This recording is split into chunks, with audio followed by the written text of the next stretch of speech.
Alam po ba ninyo na ang lumpia wrapper na gawa po sa all-purpose flour ay hindi pwede sa atin po mga ka-low carbs? Blessed day to you po! Kaya gumawa tayo ngayon ng low carb lumpia wrapper po. So una kailangan natin ng 2 tablespoon po ng coconut flour, 1 tablespoon po ng santan gum, then add po tayo ng isang egg white po, mga medium size, tsaka po konting asin. Then 1 and 1/4 cup po ng water. And please don't forget to like and follow po para updated tayo sa ating mga low carb meal, low carb kaalaman natin everyday. Thank you po and God bless. Then hahaluin lang po natin ito maigi po.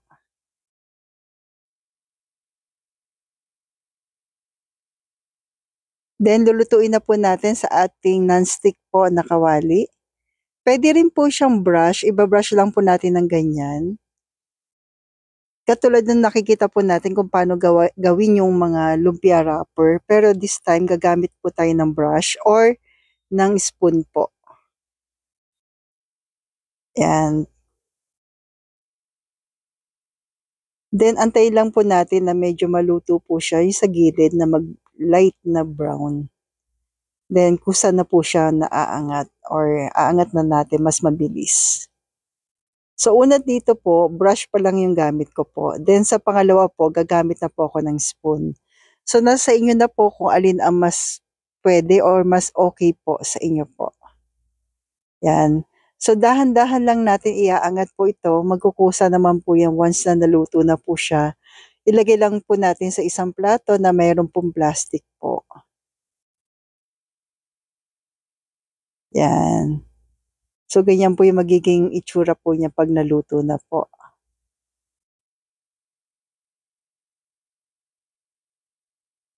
Yan. Ito na po yung spoon na ginamit ko po. So, pili na lang po kayo kung brush or spoon ang gagamitin po ninyo. Kasi parang mas nakita ko po na mas okay gamitin yung spoon pang spread. Yan po, mas makapal siya. Then, ingat lang po kapag ganito po medyo mainit po, medyo mas madali po siya mapunit. Pero this time, basta mailagay mo lang po na mas safe po sa plastic, okay na po siya. Yan, ganyan po. Gayahin nyo na lamang po yung nasa video para mas maganda po yung magiging kalalabasan. So, sa ganun pong karami po na wrapper po, o sabi natin 2 tablespoon po ng coconut flour, nakagawa po ako ng 12 pieces po na 8 inches.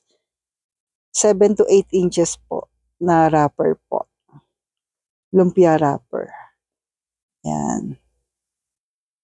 So, sa apoy po ng ating kalan, medyo mahina lamang po. Huwag natin madaliin.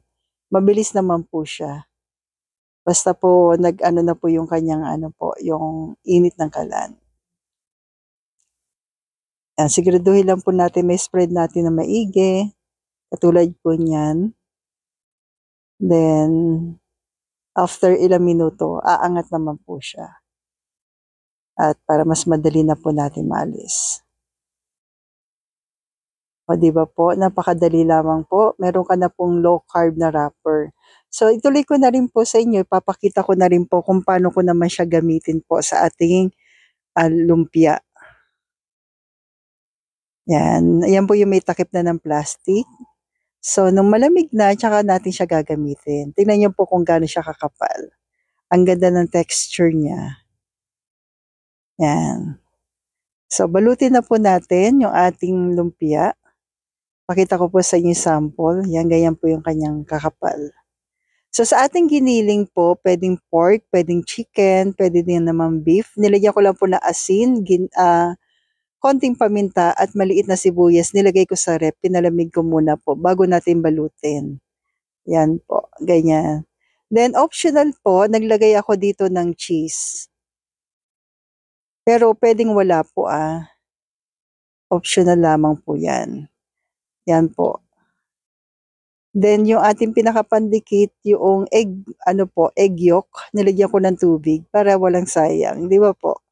Kasi egg white lang ginamit natin sa ating wrapper. Then yung egg yolk, nilagyan ko lang ng konting tubig. Then yun na po yung aking pinang-sealed sa ating lumpia. Then iprito na po natin sa ating coconut oil. Yan, pakita ko na rin po sa inyo po. Ito po, tinakpan ko rin siya ng plastic para po hindi siya mag-dry. Then, i-fry na po natin sa coconut oil. Pwede bang olive oil? Pwede din po. Pwede rin po yung mga mantika po ng meat natin. Lard, pwede rin po. Wag lang vegetable oil. Yan. So, coconut oil ang pasok sa atin. Lard, pwede rin po. Yan. So, ito na po. Tingnan nyo po kung gaano po yung kanyang kinakalabasan. Ganda. Para siya talagang yung lumpia na kasanayan natin. So, kung umabot ka po sa part na ito, pwede po bang pa-comment po kung tiga saan po kayo po?